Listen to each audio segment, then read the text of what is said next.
अभिवादन स्वीकार कीजिए ब्रजेश मिश्रा का। आप देख रहे हैं द डिबेट और हम बात करेंगे कि कोरोना वायरस के चलते उत्तर प्रदेश में जनजीवन कितना खराब हो गया है, लोगों का जीवन कितना बदल गया है और इस मुश्किल दौर में उत्तर प्रदेश के लोगों ने कितनी तबाही झेली है, कितनी बर्बादी झेली है और लोग किस कदर अपनी जान की सलामती के लिए, अपने परिवार और बच्चों की सलामती के लिए दर दर भटकते रहे हैं। मैंने पहले भी कहा है और आज मैं ताजा सबूतों के साथ आपके समक्ष फिर कुछ तस्वीरें प्रस्तुत करूंगा, कुछ वीडियोस दिखाऊंगा और यह साबित करने की हम कोशिश करेंगे कि उत्तर प्रदेश के भीतर ग्रामीण स्वास्थ्य सेवा पूरी तरह से ध्वस्त है। ग्रामीण क्षेत्र के अधिकांश पीएचसी, प्राइमरी हेल्थ सेंटर और सीएचसी यानी कम्युनिटी हेल्थ सेंटर, सामुदायिक स्वास्थ्य केंद्र तबाह और बर्बाद हैं। या तो वो कूड़े का ढेर हैं, या जानवर वहां पर रहते हैं और या तो फिर वो बिल्डिंगें ध्वस्त हो चुकी हैं। इस कदर खराब हालत उत्तर प्रदेश के ग्रामीण सरकारी अस्पतालों की है कि बहनों भाइयों हम आप कल्पना नहीं कर सकते हैं। दूसरी लहर में जब गांव ग्रामीण पूरी तरह से बर्बाद और तबाह हो गया, गांव के लोग गांव में ही मारे गए, उनको इलाज तक नसीब नहीं हुआ। यह बताने और यह दिखाने के लिए पर्याप्त है कि गांव के सरकारी अस्पताल इस कदर बेहाल थे, इस कदर बदहाल थे कि उन्हें खुद इलाज की जरूरत है। मैं जानना चाहता हूं और राज्य की हुकूमत को इस बात का जवाब देना चाहिए, विशेष तौर पर टीम 11 को, कि वो 411 दिनों तक चली बैठक के बाद उत्तर प्रदेश के ग्रामीण क्षेत्र के सरकारी अस्पतालों को बेहतर क्यों नहीं कर पाए। पीएचसी और सीएचसी में डॉक्टर्स, पैरामेडिकल स्टाफ और हेल्थ वर्कर्स क्यों नहीं हैं? यहां पर जानवरों का डेरा क्यों है जहां आदमियों का इलाज होना चाहिए? यहां आवश्यक मूलभूत सुविधाएं क्यों नहीं हैं जहां पर डॉक्टरों की टीम इलाज के लिए होनी चाहिए थी? जब समस्या हमारे समक्ष विद्यमान थी तब हमने ध्यान क्यों नहीं दिया और हमने इस बात की ताकीद क्यों नहीं की और तैयारी क्यों नहीं की कि उत्तर प्रदेश के अस्पतालों की यह हालत है? कौन मरीज जाना चाहेगा इन टूटे खंडहर बिल्डिंगों में? कौन इलाज कराना चाहेगा जो खुद बीमार, ध्वस्त और खराब हालत में है? जहां इलाज के लिए लाल पीली गोली तक नसीब नहीं है, उन जगहों पर जो कूड़ा घर बन चुके हैं, ये हैं उत्तर प्रदेश के सरकारी अस्पताल जो गांव में हैं। मैं आप सबसे अनुरोध करता हूं जो लाखों की तादाद में इस डिबेट में जुड़े हैं कि जरा अपने आसपास के गांवों के प्राथमिक और सामुदायिक स्वास्थ्य केंद्रों की तस्वीरें खींचिए, सोशल मीडिया पर डालिए, सरकार को टैग करिए, अपने विधायक, सांसद और मंत्री को टैग करिए और उसको बताइए कि कोरोना की इस भयानक दूसरी लहर में हमारे सरकारी अस्पतालों की यह बुरी हालत है। बड़े बड़े दावे करने वाली सरकार अपने राज्य के नागरिकों को, विशेष तौर पर गांव गरीब के लोग, गांव में कौन रहता है? गरीब लोग रहते हैं, किसान रहता है, मजदूर रहता है, वो लोग रहते हैं मजबूरी में अब गांव में जो शहर नहीं आ सकते, जो शहरों तक नहीं आ पाए, वो गांव में पड़े हैं इस वक्त और वो तिल तिल कर मरने को मजबूर है। ऐसी बेहाल स्थिति, ऐसी बदहाली, ऐसी बेबसी की लोग मरने के लिए मजबूर हैं, उनके पास दवाएं तक नहीं है। इन अस्पतालों में बहनों भाइयों आप मुझे बताइए कौन इलाज कराएगा? खुद 5 स्टार हॉस्पिटल में इलाज कराने वाले नेता क्या इन कूड़ा घरों में, अस्पताल में जाएंगे जहां गरीब को जानवर और कीड़े मकोड़ों की तरह छोड़ दिया गया है सिर्फ मरने के लिए? मैं फिर कहता हूं, कल मैंने यह बात कही थी कि ज्यादा नहीं, सिर्फ 50% सीएचसी और पीएचसी का उत्तर प्रदेश सरकार ऑडिट करा ले। हालात ऐसे आएंगे कि आप कांप उठेंगे। मैं जानना चाहता हूं कि जब गांव के लोग बीमार पड़े, उनको कोरोना हुआ, बड़ी असंख्य मौतें हुई गांव में, तो जो बीमार हुए उनको भर्ती कहां कराया गया? शहर के अस्पताल तो आए नहीं, वो एम्बुलेंस आपने दी नहीं, हाई कोर्ट से स्टे लेकर आए थे, अब सुप्रीम कोर्ट से। तो जो गांव के लोग बीमार पड़े, ये बेचारे गए कहां? मैं आपको बताता हूं ये कहां गए। इनमें से कुछ लोग जो साधन संपन्न थे वो शहर तक पहुंच पाए, बचे या नहीं अलग विषय। जो कम साधन संपन्न थे वो किसी तरह जिला अस्पताल पहुंच पाए और जिनके पास साधनों की कमी थी वो गांव में ही तड़प तड़प कर मर गए। सर्दी, खांसी, जुकाम, बुखार की शिकायत करते, रात में सोते और सुबह मरे हुए लोग मिले। यह त्रासदी बहुत बड़ी है और यह त्रासदी बहुत भयानक है और सदियों तक लोग भूल नहीं पाएंगे इस भयानक विपदा को। जो लोग सकारात्मकता की बात कहते हैं, मैं उनसे जानना चाहता हूं कि जिन्होंने अपने परिवार खोए हैं, जिसने अपना पिता खोया, बेटा खोया, पत्नी खोई, मां खोया, बहन खोई, उनको आप किस सकारात्मकता की दिलासा दे सकते हैं? जिनको बचाया जा सकता था, उनके लिए एक अदद पैरासीटामॉल भी गांव में उपलब्ध नहीं थी। उनसे आप किस तरह की सकारात्मकता की उम्मीद करना चाहते हैं? जिन्होंने अपने घर, जेवर और खेत बेच दिए अपने परिजनों की जान बचाने के लिए। उनसे आप किस तरह की सकारात्मकता की उम्मीद करते हैं? जिन्होंने अपने घर के जेवर बेचकर 70,000 रुपए में एक सिलेंडर ऑक्सीजन का खरीदा हो, जिन्होंने लाखों रुपया निजी अस्पतालों को सिर्फ इस बात के लिए दे दिया कि उनके पेशेंट की जान बचेगी, मर गए। अस्पतालों ने लाशें नहीं दी। जब तक घर, जेवर, खेत बेचकर गरीब ने पैसे निजी अस्पताल को नहीं दे दिए। सरकार हमारी यह दावा करती रही कि हम निजी अस्पतालों में भी फ्री इलाज देंगे, लेकिन यह सिर्फ बयान देते रहे और बयान से काम नहीं चलता है, शासनादेश से काम चलता है। और उत्तर प्रदेश की सरकार को यह बताना चाहिए कि कितने प्राइवेट हॉस्पिटल को या कितने लोगों के इलाज को उसने रिइंबर्समेंट किया है। इसकी जांच हो और इसको सार्वजनिक किया जाए। जो लोग कहते हैं कि गांव के लोग अपने परिजनों की लाश यूं ही फेंक कर चले आए, यूं ही नहीं आए बहनों भाइयों। कोई अपने प्रियजन की लाश यूं ही फेंक कर नहीं आता, कुछ तो मजबूरियां रही होंगी उनकी। ये अस्पताल लगते हैं आपको? ये जंगल है। किन मजबूरियों के तहत लोग अपने परिजनों की लाश गंगा किनारे फेंक दफना कर आए हों, हम आप कल्पना नहीं कर सकते हैं। जिन्होंने इलाज करने के लिए पैसे नहीं बचे, अंतिम संस्कार के लिए 20-20 हजार रुपए की वसूली हो रही थी। लकड़ी के नाम पर वसूली, लाश जलाने के नाम पर वसूली, इतनी अमानवीयता की हम आप सोच भी नहीं सकते हैं। मन दुखी, बेचैन और व्यथित है। अगर ये सरकारी अस्पताल बेहतर होते गांव में, तो यकीन मानिए कि हम अपने हजारों भाई बहनों को बचा पाते, हम अपने दोस्तों और रिश्तेदारों को बचा पाते। लेकिन गांव की यह बदहाली जहन्नुम बन गई, नरक बन गई और उत्तर प्रदेश के लोगों ने साक्षात शहर से लेकर गांव तक नरक भोगा है। इस नरकीय व्यवस्था में मरने के लिए लोग तड़प तड़प कर मजबूर हुए हैं। क्या आम, क्या खास। आम लोगों की इतनी हमने आपके केस स्टडीज दिखाई हैं कि पूरा का पूरा परिवार साफ हो गया, घर के कमाऊ सदस्यों की मौत हो गई, जीवन का संकट है, खाने पीने तक को नहीं है, रोजी रोटी के लाले हैं, बच्चों की पढ़ाई खत्म हो चुकी है, जीवन में रात में भी अंधेरा, दिन में भी अंधेरा, भयानक कष्ट, अपार पीड़ा। हम आप उस पीड़ा का 1% भी एहसास नहीं कर सकते हैं जो भरे पेट के लोग हैं। जो दूसरों की पीड़ा के साथ खुद को आबद्ध न कर सके, वो समाज कभी मानवीय नहीं हो सकता और वैसी सरकारें कभी संवेदनशील नहीं हो सकती जो दूसरों की पीड़ा यानी अपनी प्रजा की पीड़ा के साथ खुद को जो जोड़ नहीं सकते। वो एक बेहतर प्रशासन और शासन का दावा कैसे? मैं जानना चाहता हूं इस बात को। और ये सिर्फ आम आदमी नहीं, उत्तर प्रदेश में भारतीय जनता पार्टी के विधायक राजकुमार अग्रवाल हरदोई के संडीला से एमएलए हैं। ऑक्सीजन के अभाव में विधायक जी के बेटे की लखनऊ में तड़प तड़प कर मौत हुई अप्रैल के अंतिम हफ्ते में। 30 दिन बीत से ज्यादा का वक्त बीत गया। यह विधायक अपने बेटे के गम में है और इस विधायक ने लिखित शिकायत दी है थाना अध्यक्ष से लेकर उत्तर प्रदेश के मुख्यमंत्री को, लेकिन अब तक बीजेपी के विधायक की शिकायत पर एफआईआर तक दर्ज नहीं हुई।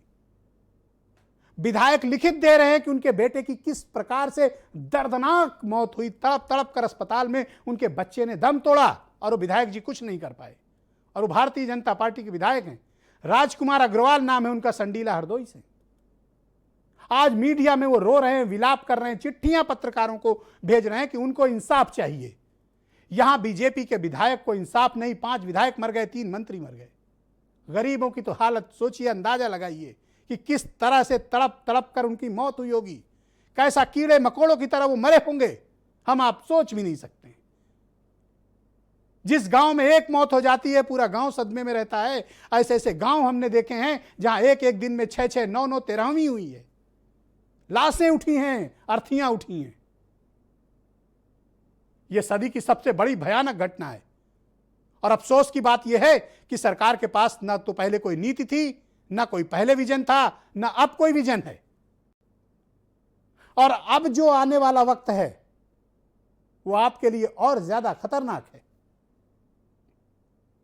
मई के तीसरे हफ्ते में कर्नाटक से एक खबर आई थी कि लगभग 40,000 बच्चे जो 9 साल से कम उम्र के हैं उनमें कोविड पॉजिटिव के लक्षण पाए गए।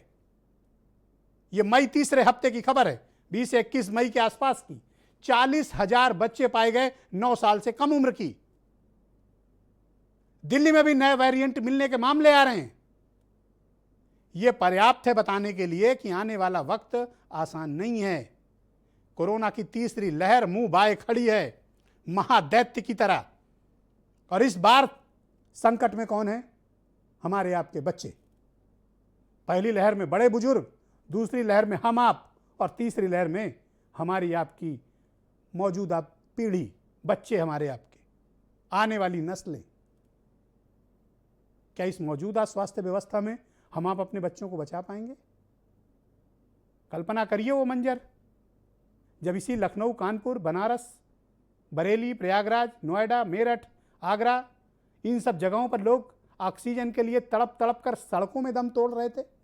आम आदमी से लेकर करोड़पति तक को मैंने सड़क पर मरते देखा है। ईश्वर न करे ऐसी स्थिति तीसरी लहर में आई तो हमारे आपके बच्चों का क्या होगा? कुछ लोग कहते हैं मैं उन्हें डराना चाहता हूं, तो अगर अब नहीं डरोगे तो कब डरोगे? इतनी लाशें भी अगर तुम्हें नहीं डराती हैं, नहीं समझाती हैं, तो फिर आप जड़ बुद्धि हो चुके हैं, आप पत्थर दिल हो चुके हैं, आप एक नासमझ हैं और आपके अंदर बुद्धि विवेक नहीं बचा है। अगर आप भी अब भी परिस्थितियों को समझना नहीं चाहते हैं तो इस अवधारणा से निकलिए बहनों भाइयों।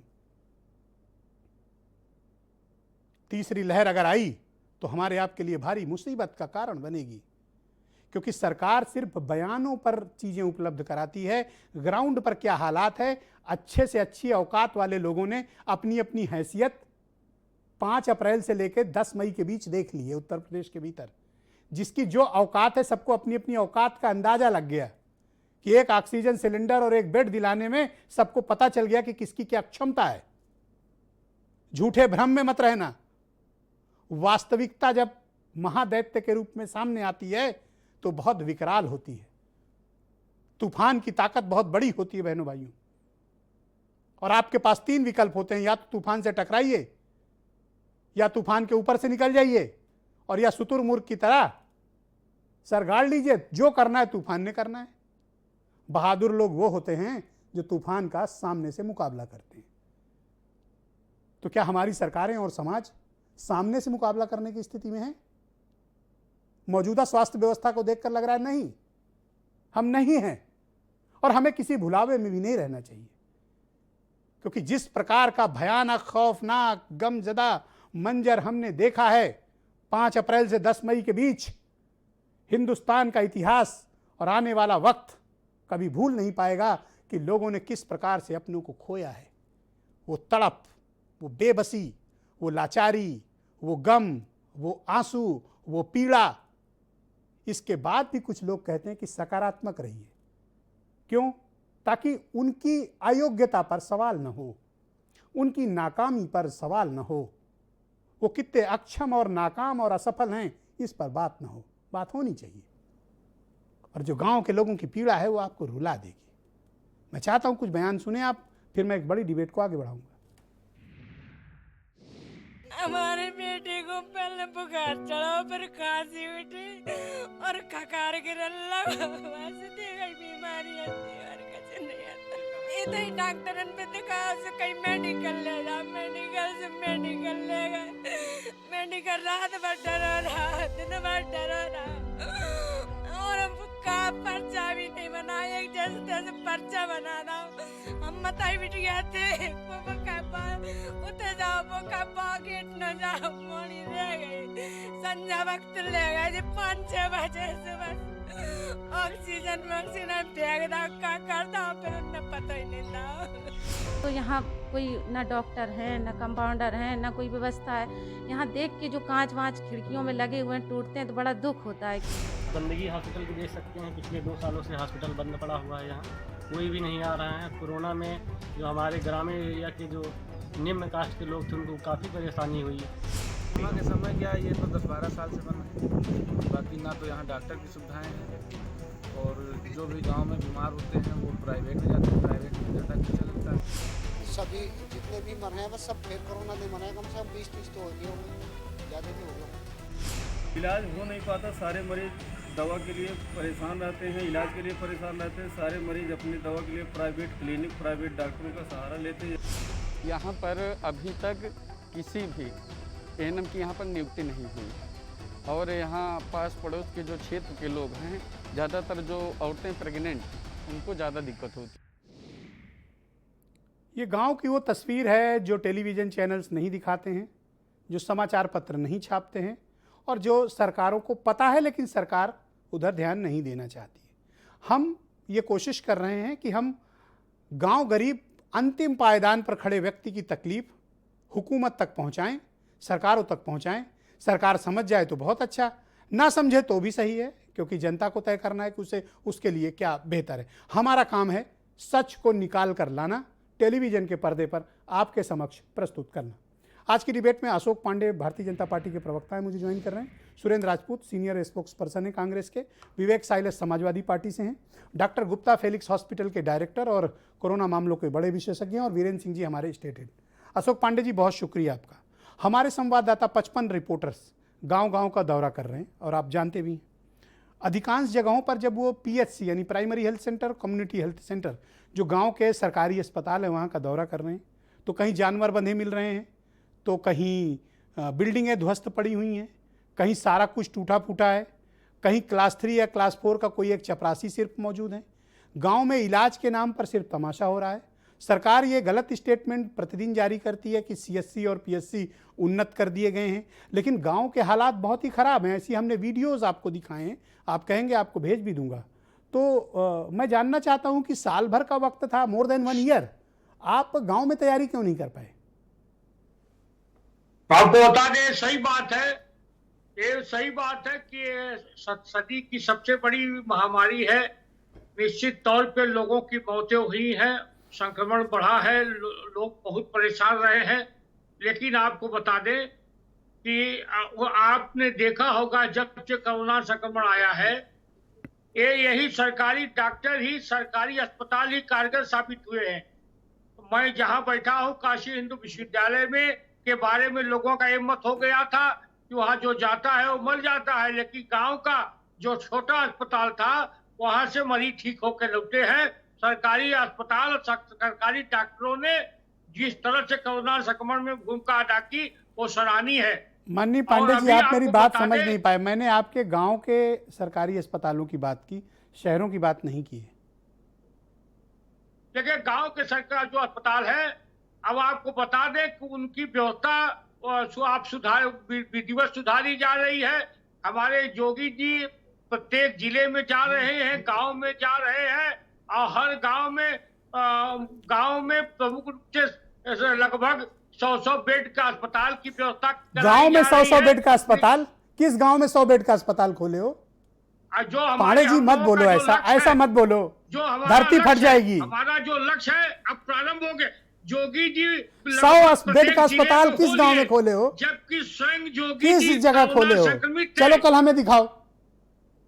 प्रारंभ हो गया है। कहाँ? बता दें कि निश्चित तौर पे हमारी योजना में है। योजना में है? मत करो ऐसा क्रूर मजाक गांव वालों के साथ पांडे जी।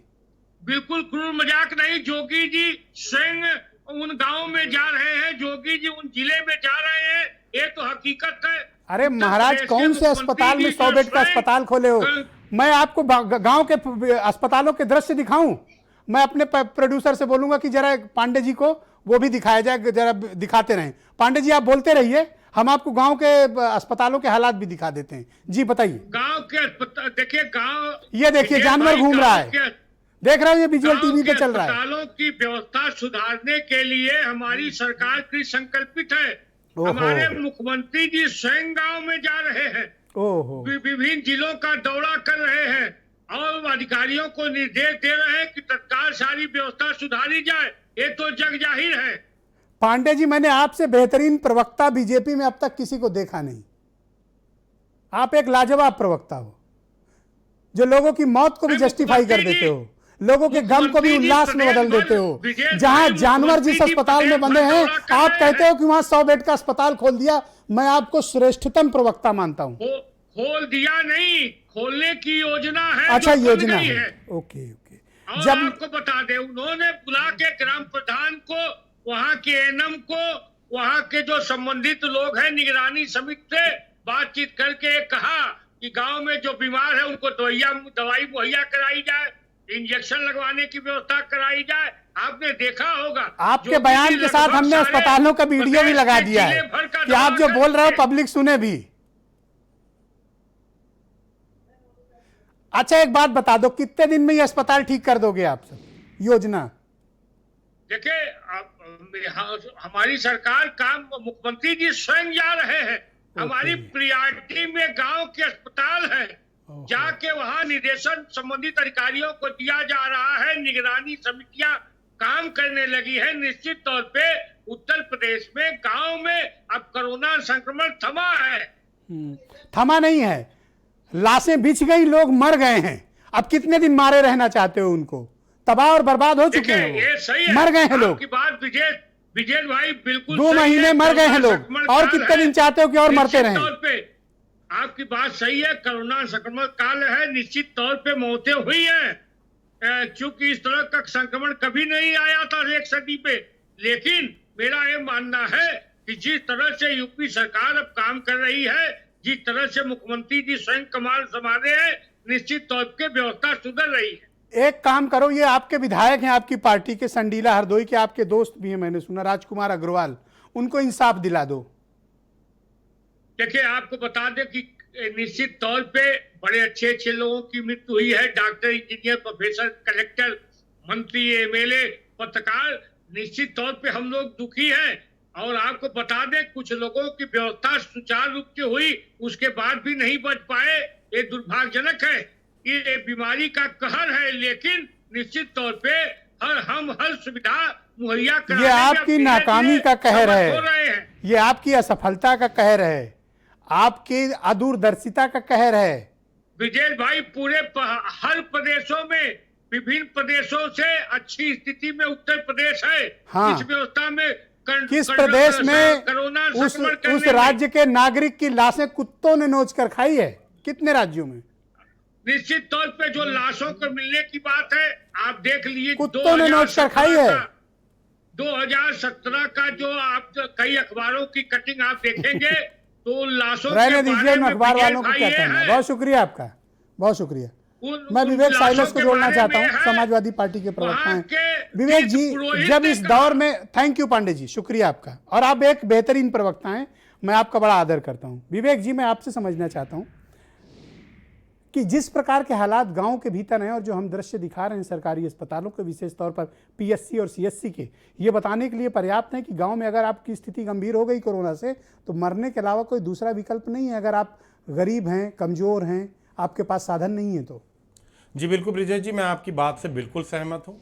और थोड़े से उदाहरण देना चाहूँ, लखनऊ के बगल में आप बांगरमऊ देख लीजिए क्या हुआ, कन्नौज में महादेवी गंगा घाट देख लीजिए, लाशों का अंबार लगा था, तबाही की कहानी एकदम साफ साफ नजर आ रही थी।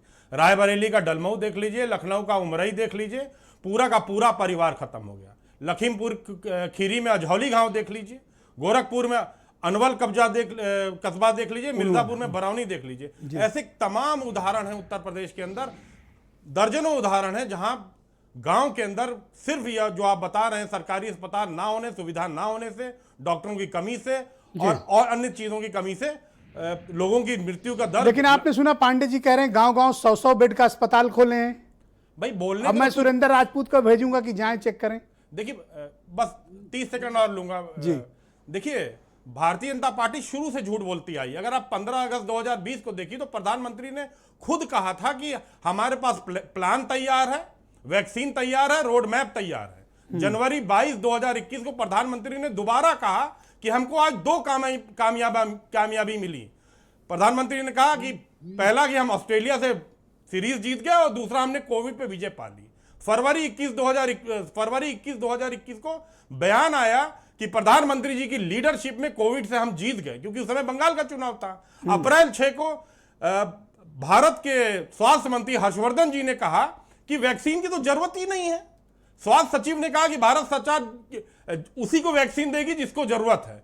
और 8 अप्रैल को प्रधानमंत्री ने जब मुख्यमंत्रियों की बैठक ली तो उसमें कहा कि हम कोविड से जीत गए, क्योंकि उस समय 5 लाख के चुनाव के ऊपर निशाना था और कुछ नहीं। तो भारतीय जनता पार्टी लगातार झूठ बोलती आई है। जब विधायक खरीदने होते हैं तो पैसा टनाटन तुरंत आ जाता है, लाखों करोड़ों अरबों रुपए तत्काल। और जब वैक्सीन देनी होती है या पांडे जी कह रहे हैं कि हमको शाबाशी मिले कि हमने बहुत अच्छा काम किया है। विजय भाई अरे वही लोग हैं। पांडे जी एक सेकंड रुक जाओ, मैं आपका निवेदन करता हूं। मत लगवाओ। पांडे बाबा रुक जाओ, एक वैक्सीन सेकंड मत लगवाओ। अरे सुन लीजिए, पहले राउंड में एक दूसरे को ना इंटरप्ट करें, सेकंड राउंड में लड़ लेना, छोड़ना मत विवेक साइलस को। जी विवेक जी कंटिन्यू। देखिए, भारतीय जनता पार्टी सिर्फ भ्रम फैलाती है और क्या हालात है आपकी टीवी चैनल ने अभी सबके सामने दिखा दिया। प्रत्यक्ष को प्रमाण की जरूरत नहीं होती है। आज की डेट में भी भारतीय जनता पार्टी भ्रमित कर रही है। कभी टूल किट पे बहस करती है, अब आजकल ट्विटर, फेसबुक, इंस्टाग्राम पे बहस छेड़ दी। धन्यवाद। मैं सुरेंद्र राजपूत को आमंत्रित करता हूं। सुरेंद्र राजपूत जी, गांव के जो सरकारी अस्पताल हैं उनकी स्थितियां बड़ी विकट हैं। करीब आज 14 जनपदों के करीब 50 के आसपास CSC और PSC का हमारे रिपोर्टर्स ने दौरा किया, विजिट किया। उनमें से कुछ तस्वीरें, कुछ वीडियोस, कुछ स्टेटमेंट्स हमने लोगों को दिखाए हैं। अधिकांश गांव में PSC या तो कबाड़ है या जानवर बंधे हैं या बिल्डिंगें ध्वस्त हैं। कभी वहाँ डॉक्टर नहीं रहे, फार्मासिस्ट नहीं रहे, और हालत ये है कि लाल पीली गोली तक मौजूद नहीं है। उन अस्पताल में आप घुसेंगे तो बचकर निकलना मुश्किल है, क्योंकि इतनी भयानक गंदगी और वहाँ पर बदहाली है कि कोई भर्ती क्या वहाँ कोई जाना नहीं पसंद करेगा। क्या ये हमारी तैयारी थी? ब्रजेश भाई, कुछ समय दे दीजिएगा, मैं सिर्फ पॉइंट्स की बात करूंगा, एलोबरेट नहीं करूंगा। पहली चीज तो जो आपने 55 रिपोर्टर गांव-गांव पांव-पांव भेजे हैं वो अपने आप में एक अद्भुत चीज है और ये कालजयी चीज होने वाली है आगे आने वाले समय के लिए। ये आप एक रेफरेंस के रूप में आपके जो टेप्स हैं वो आगे आने वाले सालों चलेंगे। इस चीज को, मेरी बात आप ध्यान रखिएगा। ये इस चीज के लिए आप बधाई के और धन्यवाद के पात्र हैं इस कोरोना काल में। ये थोड़ा सा मेरी आवाज गूंज रही है, मैं ठीक करा रहा हूं, आप बोलते रहें तो बेहतर हो जाएगा। दूसरी बात में जो आप, हाँ सर, मैं अब दूसरी बात जो इंपॉर्टेंट बात है, सबसे बड़ी चीज कि प्रधानमंत्री कार्यालय से लेकर के मुख्यमंत्री कार्यालय तक और मुख्यमंत्री कार्यालय से लेकर भारतीय जनता पार्टी के आखिरी कार्यकर्ता तक, ये सब लोग झूठ, छल, कपट और प्रपंच के दावे करते हैं। इनके पास सुबह सुबह एक काम है कि एक दावा कर देना कि साहब 2021 के आखिरी तक हम 104 करोड़ लोगों को वैक्सीन लगा देंगे। कोई कह देगा 218 करोड़ को लगा देंगे। कोई कह देगा कि साहब प्रधानमंत्री कह देंगे कोरोना पर विजय प्राप्त हो गई। बाकी लोग कह रहे थे कि 2.5 लाख लोग मर जाएंगे, अब तो 3 लाख से ऊपर मर गए हैं। और ये सरकारी आंकड़े हैं। अमेरिका के तमाम एजेंसीज की सीरो सर्वे की रिपोर्ट कहती है 6 लाख से 42 लाख लोग मरे हैं और कह रहे हैं कि 40 करोड़ से 68 करोड़ लोगों तक इफेक्ट हुए हैं, और जिसमें गांव की बड़ी संख्या है। आपको ध्यान होगा कि पिछले 4 साल में मुझे एक चीज निकाल करके बता दीजिए कि स्वास्थ्य विभाग के रुपए अगर गांव पे खर्च हुए हों, जो कांग्रेस ने CSC और PSC पिछले 30 साल पहले बनाई थी, उसमें ये लोग डॉक्टर तक नहीं रख पाए, ये लोग उसका रिपेयर तक नहीं कर पाए, ये लोग उसमें कंपाउंडर नहीं रख पाए, नर्स नहीं रख पाए। आपके सामने है CSC PSC बदहाल हो गई और पिछले 4 साल से तो एक ईंट नहीं लगी। तो गांव में हुई इस असंख्य मौतों की वजह क्या ग्रामीण स्वास्थ्य व्यवस्था का ढहा हुआ होना है? मैं बिल्कुल पूरी तरीके से ध्वस्त कर दी है, क्योंकि ये लोग दावों की सरकार है। कहते हैं ना कि जलते घर को देखने वालों फूस का छप्पर आपका है, आपके पीछे तेज हवा है और मुकद्दर आपका है। उसके कत्ल पे मैं भी चुप था, अब मेरा नंबर आया और मेरे कत्ल पे तुम भी चुप हो, अगला नंबर आपका है। दुर्भाग्यपूर्ण स्थिति है कि पूरे प्रदेश में, पूरे देश में जितने हम लोग मारे जा रहे हैं, उतने ही भारतीय जनता पार्टी के कार्यकर्ता भी मारे जा रहे हैं। जितने पत्रकार मारे जा रहे हैं उतने ही आपकी मित्र गोदी मीडिया के भी पत्रकार मारे जा रहे हैं। आज की डेट में दावा करने वाले लोग भी मर रहे हैं। आदरणीय अग्रवाल जी भाजपा के विधायक हैं, गंगवार भाजपा के विधायक थे, आपके उरई वाले भाजपा के, लोधी भाजपा के विधायक थे, जिनकी पत्नी को इलाज नहीं मिला। आप तसव्वुर कर सकते हैं कि किसी के बच्चे को ऑक्सीजन की कमी से, वो भी विधायक के बच्चे को, सत्ताधारी पार्टी के बच्चे के, विधायक के बच्चे को ऑक्सीजन नहीं मिले और तड़प तड़प के मर जाए? आप इस चीज को उसके बाद दावे और प्रति दावे देखिए। पिछले 1 महीने से दम्भी और अहंकारी शासन का, टीम 11 का, क्या राज्य सरकार नाकाम रही कोरोना की दूसरी लहर को हैंडल करने में? सुरेंद्र राजपूत जी, पूरी तरीके से यह सरकार नीचे से लेके ऊपर तक विफल साबित हुई है और यह सिर्फ दावों की सरकार है, हकीकत से कोसों दूर है। लाखों लोग मरे हैं और सबसे बड़ी बात, मौत के आंकड़े छुपाने में इन लोगों की सरकार ने एक अति कर दी है, जिससे ये बहुत बहुत धन्यवाद होंगे, श्राप के। मैं डॉक्टर डी.के. गुप्ता को जोड़ना चाहता हूं इस डिबेट में। नोएडा के फेलिक्स हॉस्पिटल के डायरेक्टर हैं और चेयरमैन भी हैं। मैं बहुत शुक्रिया आपका डॉक्टर गुप्ता इस डिबेट में जुड़ने के लिए। मैं आपसे जानना चाहता हूं, मेरे सामने एक रिपोर्ट रखी हुई कर्नाटक की। कर्नाटक में पिछले 2 महीनों के भीतर, लास्ट 2 मंथ, ये 21 मई की रिपोर्ट है, ये बताती है कि 9 साल से कम के 40,000 बच्चे संक्रमण के शिकार हुए हैं कोरोना के। क्या यही वो नया वेरिएंट है जिसको लेकर हम डरे हुए थे, या ये नया वेरिएंट है जो बच्चों को शिकार बना रहा है? नहीं, अभी ऐसी कोई रिपोर्ट नहीं आई कि नया वेरिएंट सिर्फ बच्चों को शिकार बना रहा है। हाँ, डेफिनेटली जो B1617 है या जो डबल म्यूटेंट वेरिएंट है, ये काफ़ी खतरनाक है। इंग्लैंड वाला वेरिएंट ये भी काफ़ी खतरनाक है, चूँकि इनकी जो R0 वैल्यू थी 1.8 थी। उसका मतलब है कि इनका जो स्प्रेड रेट था वो 80% ज़्यादा था जो पुराना वाला वेरिएंट था उससे। तो ज़्यादा लोगों को इन्फेक्ट कर रहा था और ज़्यादा लोग जब इन्फेक्ट होंगे तो बच्चे भी सम्मिलित होंगे डेफिनेटली। और बिकॉज बच्चे पहली वाली लहर में बच्चे होते एक्सपोज नहीं हुए थे, वो घर के अंदर थे और घर वाले बाहर नहीं जा रहे थे, लॉकडाउन बड़े अच्छे से पालन किया जा रहा था। इस बार लॉकडाउन नहीं था, पार्शियल लॉकडाउन था, तो लोग बाहर जाके इन्फेक्ट हो रहे थे और बच्चों को भी कहीं ना कहीं जाके इन्फेक्ट कर रहे थे। अच्छी बात ये रही है, अभी भी बच्चों में जो बीमारी की तीव्रता है वो बहुत ज़्यादा नहीं है, बच्चे अभी भी माइल्ड सिम्टोमेटिक हैं। कुछ बच्चों में जरूर एक सीरियस प्रॉब्लम देखी गई है, इसको मल्टी सिस्टम इन्फ्लेमेटरी सिंड्रोम बोलते हैं, जिसमें आंख लाल हो जाना, हाई ग्रेड फीवर आना, हाथ पैर में स्वेलिंग हो जाना, हार्ट में प्रॉब्लम होना, ब्रीदिंग डिफिकल्टी होना, लूज मोशन वॉमिटिंग होना, और ये बच्चे सीरियस होते हैं, आईसीयू में जाते हैं। इसके अतिरिक्त जो नॉर्मल जो बाकी बच्चे हैं वो आसानी से ठीक हो रहे हैं। खासकर उन बच्चों में ज़्यादा ध्यान देने की जरूरत है जो ओबीज हैं, जो मोटापा है, जिनको स्पेशल प्रॉब्लम्स है, लाइक जुवेनाइल डायबिटिक मेलाइटिस है, या उनको हार्ट प्रॉब्लम है, हार्ट में छेद है, अस्थमा है, कोई किडनी में डायलिसिस चल रही है, कैंसर है, थैलेसीमिया है, सिकल सेल एनीमिया, स्टेरॉइड्स पे चल रहे हैं, आईवी फ्लूइड्स पे चल रहे हैं। तो इन बच्चों को, और टीनेजर बच्चे 10 साल से ऊपर जो बच्चे टीनेजर हैं, जो खास में मोटापा ज्यादा जिन बच्चों में, वो बच्चे अगर बीमारी से ग्रसित होते हैं तो उनमें सीरियस प्रॉब्लम हो सकती है। अदरवाइज ओवरऑल बच्चे बचे हुए हैं। बट हाँ, ये बहुत से माता पिता ये सवाल पूछ रहे हैं फेसबुक पर और ट्विटर पे कि यदि बच्चे चपेट में आए तो हमें क्या करना चाहिए, क्या प्रिकॉशन लेना चाहिए, और अभी से उन्हें किस प्रकार की तैयारी करके रखना चाहिए?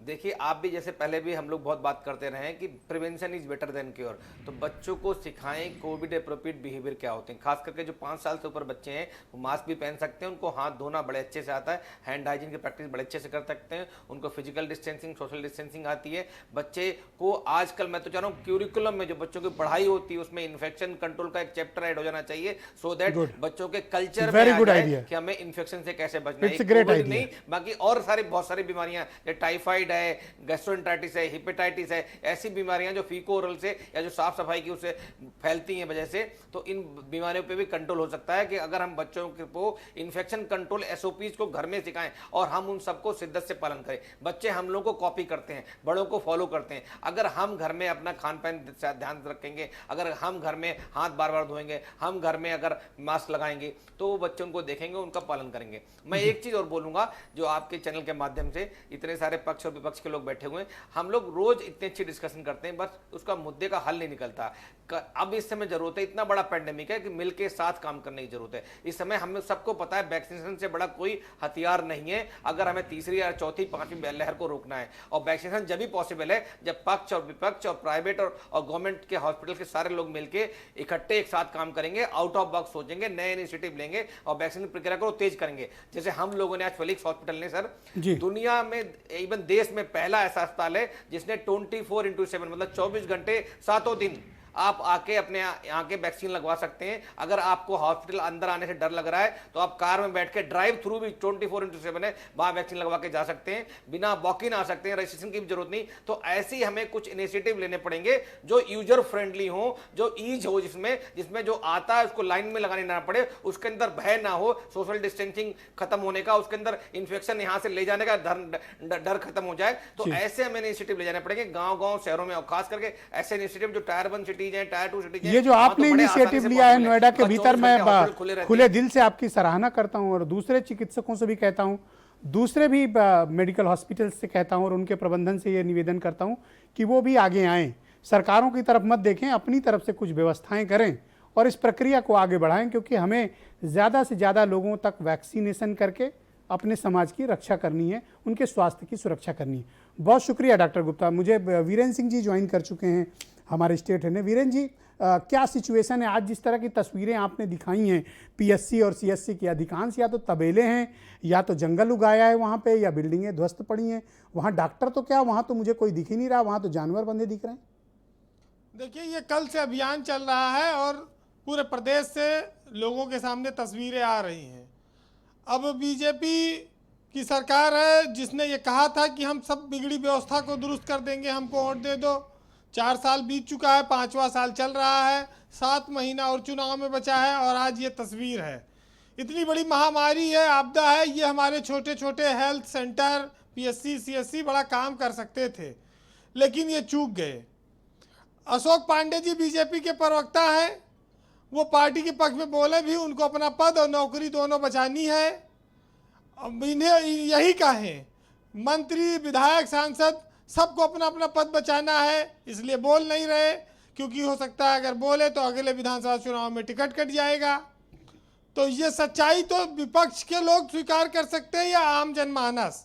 सत्ता पक्ष से आप उम्मीद न करिए, क्योंकि जहां गलती या कमी है उसको भी वो सुधारने का कोई इरादा नहीं रखते हैं। जब वो जानने नहीं चाहेंगे तो वो कैसे करेंगे। आज लखनऊ से सटा हुआ, लखनऊ बॉर्डर का विधानसभा है संडीला, वहाँ से रजिया राजकुमार अग्रवाल विधायक हैं, मेरे बहुत पुराने दोस्त हैं, मैं हरदोई में रहा भी हूँ, तब भी वो एमएलसी थे 2005, 6, 7 में। उनका लड़का मर गया लखनऊ के एक हॉस्पिटल में। वो सिलेंडर अस्पताल ने लिख दिया कि साहब हमारे यहाँ गैस ख़त्म होगी, अपने मरीज़ ले जाओ। ये बाप बेटे सारे लोग बड़े बड़े सिलेंडर लेकर बैठे रहे, बोले हमारे पास है, हमारे लड़के को लगा दो। अस्पताल ने मना कर दिया, हाथ पैर जोड़ते रहे और उनका बेटा तड़प तड़प के मर गया। अब वो अस्पताल पर एफआईआर लिखाना चाहते हैं। डीएम से कहा, स्वास्थ्य मंत्री से कहा, मुख्यमंत्री को पत्र लिखा, सब पत्र हैं, लेकिन ना एफआईआर हुई ना अस्पताल पे कोई कार्रवाई हुई। तो विधायक इंसाफ मांग रहे हैं इनकी सरकार में। आम जनमानस सड़क पे मर रहा है, लाशें फेंकी जा रही हैं, लेकिन फिर भी सब सही है, क्योंकि भाई चश्मा भगवा रंग का लगा है। गरीबों को कितना नुकसान हुआ, लॉकडाउन है, लोग पैदल चलते हैं, लोग भूखों हैं, लोगों के पास नौकरी नहीं, पैसा नहीं है, रोजगार नहीं है। जो दिहाड़ी मजदूर हैं, जो रोज काम करके पेट पालते थे, उनके परिवार कैसे चलेगा। व्यापारियों की दुकानें बंद हैं, तो कैसे जो छोटे छोटे दुकानदार हैं वो सब कैसे जिए खाएं। तो ये सारी चीज़ें, एक स्वास्थ्य व्यवस्था का हस्र तो पूरा उत्तर प्रदेश जानता है, उसके जो दूसरे पहलू हैं इन पर भी तो अब सरकार को सोचना होगा। अच्छा, समस्या इस बात की है कि हमारे मुख्यमंत्री जी प्रदेश तो उन्होंने पूरा घूमा, लेकिन और मीडिया से उन्होंने संबोधित भी किया, लेकिन एक तरफा मीडिया को अपनी सुनाई, उनसे नहीं सुना। अच्छा। ना उनसे जाना कि उनके सवाल लिए कि कहीं किसी अफसर की पोल ना खुल जाए, कहीं किसी व्यवस्था की कलई ना खुल जाए। शायद इसलिए लोगों ने होने भी नहीं दिया होगा। मुख्यमंत्री से जब भी कोशिश की गई सवाल की, तब तक प्रेस कॉन्फ्रेंस खत्म हो गई। तो भाई आप अपना एक तरफा सुनाएंगे लोगों को, ऐसे आपके अधिकारियों की गलती है या वो अपनी कमियों को छुपाने के लिए ऐसा करते हैं, उन पर तो आप लगाम लगा नहीं पा रहे हैं। बहरहाल गरीबों तो इससे बर्बाद था, गांव से लेके हर जगह तक तबाही आई। अब पांडे जी की पार्टी बहुत दिनों बाद सत्ता में आई थी, उसने कहा था हम सब चमत्कार कर देंगे, हमको मौका दो। ना ये उत्तर प्रदेश में जनसंख्या नियंत्रण कानून पे लोग लगा पाए, ना ये भाई इनके हाथ में कानून बनाना नहीं है, लेकिन प्रेरणा तो दे सकते थे। लेकिन इनके सांसद कहते हैं भाई 4 बच्चे पैदा करो, उन लोगों ने कहा। दूसरा, यूपी में रोजगार की बयार नहीं बहा पाए, विकास की गंगा इनकी कहीं दिख नहीं रही है, सब रेता पड़ा है, सूखा है और लाश उसमें दिख रही हैं। अगर विकास की गंगा ये ऐसे बहाते रहे तो प्रदेश में बचेगा कौन। बस का एक साहित्यकार ने लिखा है कि आंसू तमाम शहर की आंखों में है, मगर हाकिम बता रहे हैं कि सब ठीक ठाक है। तो भाई अब अगर वो कहेंगे तो कौन उनको कहेगा। कल कुमार विश्वास जी भी यही बात कह रहे थे कि भाई अगर जनता नाराज होती तो विधायक सांसद का कॉलर पकड़ती सड़क पे। हाँ और क्या, जनता में इतनी हिम्मतें नहीं बची है। अब हम लोग उस प्रदेश में हैं जहाँ थोड़ी थोड़ी सुविधाओं पर हम लोगों ने वोट दिया है, हम किसी विधायक सांसद का कॉलर कैसे पकड़ लेंगे। और एक पकड़ेगा 500 उसके खिलाफ खड़े हो जाएंगे। प्रतिद्वंदिता इतनी भुखमरी है। गांव में कहते हैं भैया जिसके पास चावल है उसके छत पे कौआ अपने आप लगी हैं। तो जब भाई हजारों लोग हैं इसे कि 2-4 कौआ नहीं है, क्या फर्क पड़ता है, वो दूसरे छत पे छीट दिए और रास्ते में फेंक देंगे। हम लोग भीड़ भाड़ वाले प्रदेश में हैं जहाँ बड़ा अभाव है चीज़ों का, तो थोड़ी थोड़ी सुविधाओं पर लोगों को भाई जीवन कुर्बान हो गया। सड़क पर लोग तड़प तड़प के मर गए, ऑक्सीजन नहीं मिली, लोग चिल्लाने लगे पेड़ लगाओ।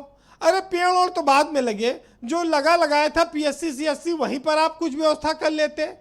हमने देखा जानवर बंधे हुए हैं, बिल्डिंगें टूटी पड़ी हैं भाई, गोबर पाथा जा रहा है, भूसा रखा जा रहा है। ये सब सरकार अगर 4 साल में नहीं बदल पाई तस्वीर। ये हो सकता है कोई नई योजना हो पांडे जी ने लॉन्च की हो कि अस्पताल में भूसा या जानवर का। पांडे जी को पता नहीं खुद ही मिला था ऑक्सीजन की नहीं, इनके रिश्तेदारों औरों को बेड अब ये यहाँ बैठे, इनकी मजबूरी है ये सब बोलना। लेकिन ऐसे मौके पर अदम गोडवी साहब ने लिखा था जी कि जब 100 में 70 आदमी नासाद है तो दिल पर हाथ रखकर कहिए क्या देश आज़ाद है।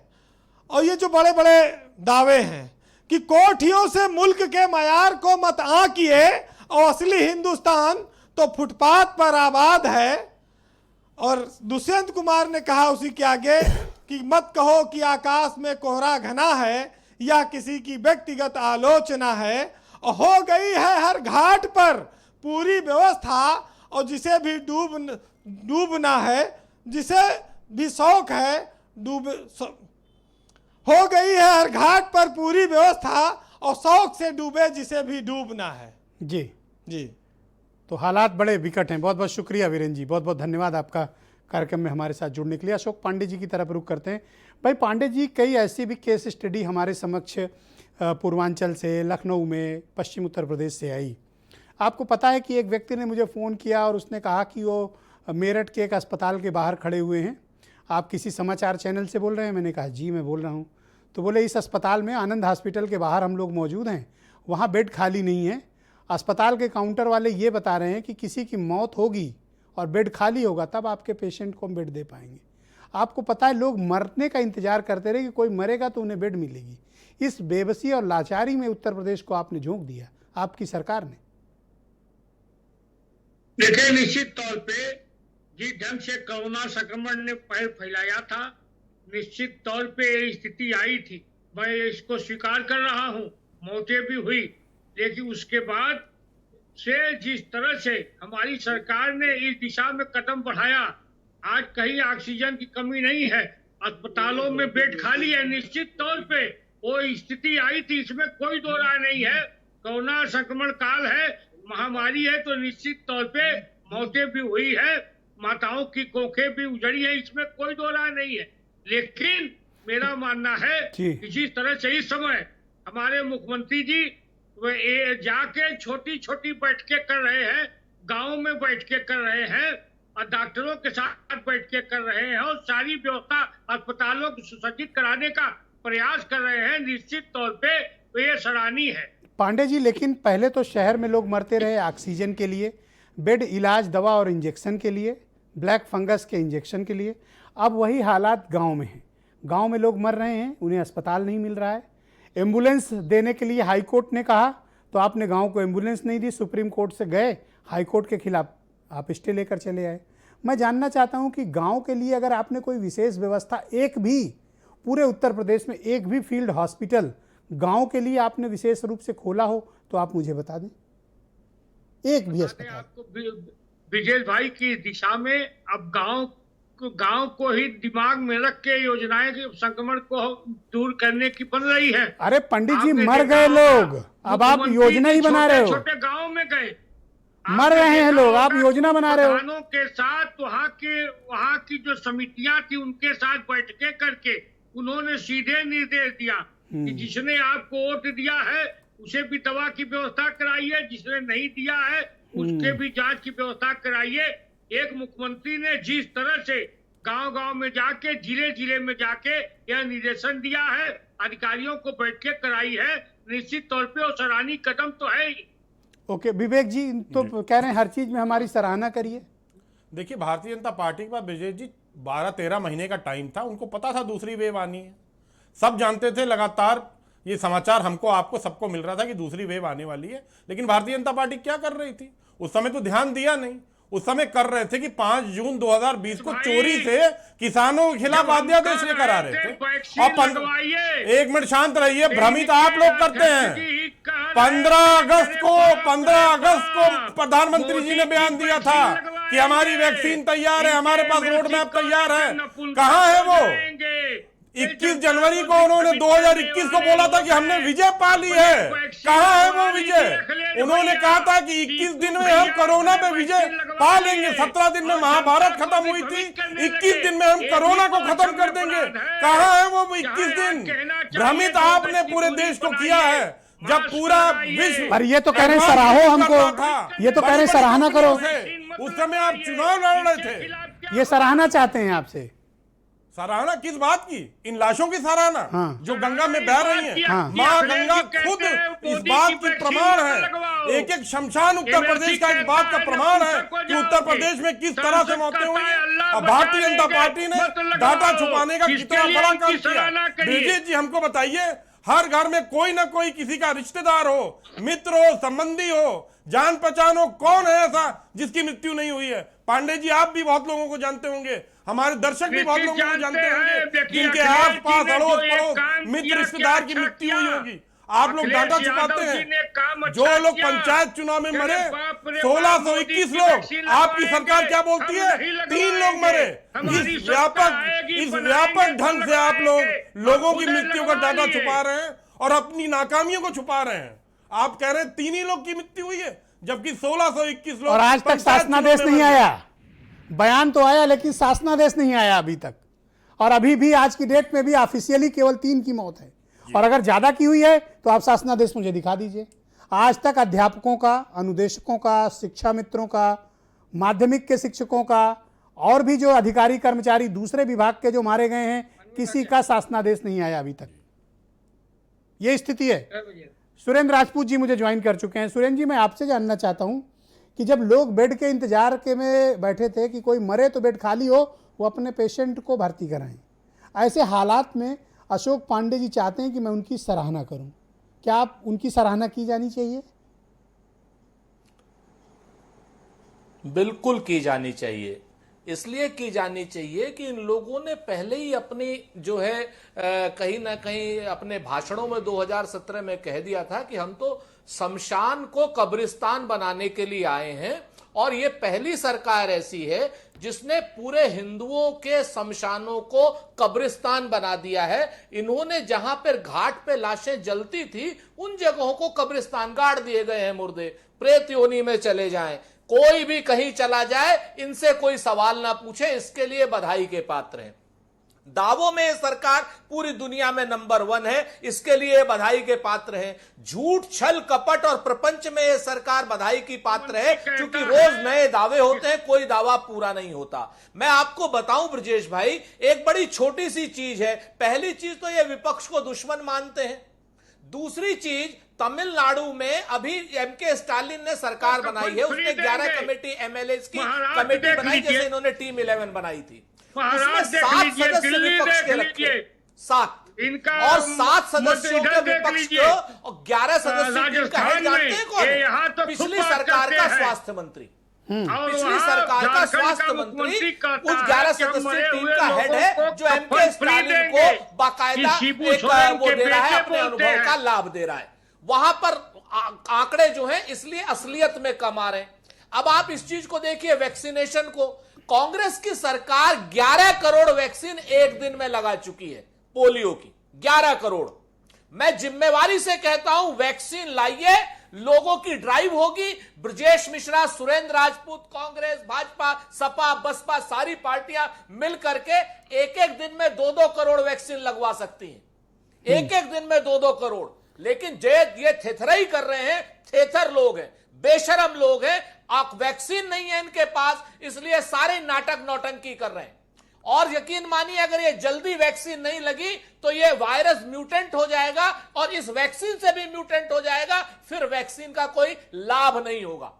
अगर आपके पास वैक्सीन नहीं है तो वैक्सीन लाइए, इस वक्त फालतू की बकवास बंद कीजिए। Alright, doctor DK. गुप्ता, मैं आपसे जानना चाहता हूं, दूसरी लहर में सरकारों ने बहुत गंभीर चूक की, नाकाम रही सरकारें अरेंजमेंट करने में।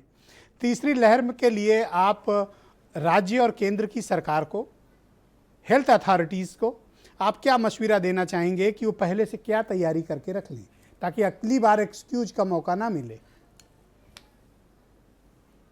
देखिए ब्रजेश जी, अभी हम लोग बहुत सारी भ्रांतियां सुन रहे हैं कि तीसरी लहर आएगी तो बच्चों को इन्फेक्ट करेगी, बच्चों को बचाओ, उसके अलावा तो कहीं ना कहीं फोकस हमारा डाइवर्ट ना हो जाए। मैं इसलिए फिर कह रहा हूं कि ऐसा कुछ नहीं होने वाला है कि सिर्फ बच्चों को इन्फेक्ट करेगी, हम सबको इन्फेक्ट करेगी। इन्फेक्शन रेट सब में बराबर होता है, बिकॉज अगर लहर आएगी तो बच्चे हो सकता है, बिकॉज अभी तक अनएक्सपोज्ड है या उनको वैक्सीनेशन नहीं, तो थोड़ा सा ज़्यादा हो सकता है। तो इसलिए कहीं ऐसा ना हो बच्चों की वजह से हम दूसरी तरफ फोकस हटा दें। तो हमें ऐसी ICU, ऐसे हॉस्पिटल, ऐसे बेड डेवलप करने चाहिए जिसमें बच्चे बड़ों हम दोनों का ट्रीटमेंट कर सकें।